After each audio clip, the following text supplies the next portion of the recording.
Okay, as I'm rolling up to the end of my trip here, I'm switching from photos to a quick video daily blog of what happened. Yes, I made it all the way up to Rank and back before the airport's closed because there's no lights on the airport. 90 minutes to spare. Incredible trip. There's a map in the office looking at the distance between Rank and Juba.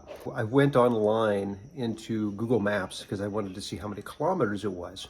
So I put that in there. It showed me the two destinations, and it's in a dusty, old, long road to get up there. It said, directions not available for this destination. Of course there's not. That's a huge liability case because no one wants to drive that road. MAF has the slogan, flying for life. We say flying for life because we're bringing help, hope, and healing. We're bringing life to those that are isolated.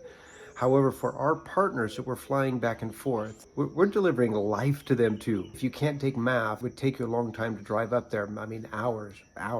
In a many times pothole-ridden, muddy road that just winds through the backcountry of South Sudan. It's a long trip. That can be reduced down a 3-hour flight. Save you a whole day or more trying to get up there. But more than time, it's not just about efficiency. It's about flying for life.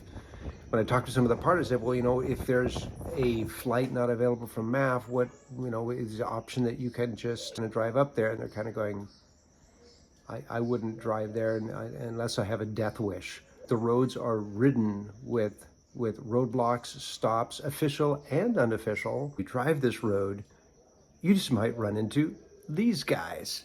Often you hear of people who are caravan jacked. MAF, when they fly there, we are very close with the international NGO organization. It's UN driven, and they are keeping an eye on the hot spots and the flashes across the country because these wars and these shootings and the conflicts can spring up in one place and then go to another and here and there, and you never know where it's going to happen along that road. MAF is in touch to find out where and when we can land. We're not going to land if it's not safe. It cannot be safe even to fly between the two distances. We have this active map they're looking at that shows you where are these zones that are potential risk of someone shooting at you from the ground. So what you do is when you go to those areas, you see it on the map coming up, you've got to climb above the clouds and above 13,000 feet because when you're that high, the bullets can't reach you. Fly up above that, go across, and then come back down. If it's too close to a hot zone, they have to look at how safely they can descend as quick as possible. That is still very safe. And if it's not safe, they don't go. When I was up there, Save the Children and World Vision, both of them said, we are so grateful for MAF International. Literally, we could not do what we do without that partnership. It's pretty cool. As far as what we're seeing up there is incredibly sobering. I flew up with Bob Diddy and his two assistants. These guys are really pro. They're going to collect a whole bunch of photos, state-of-the-art communication assets that we can use to promote who we are, because nobody knows who's MAF International.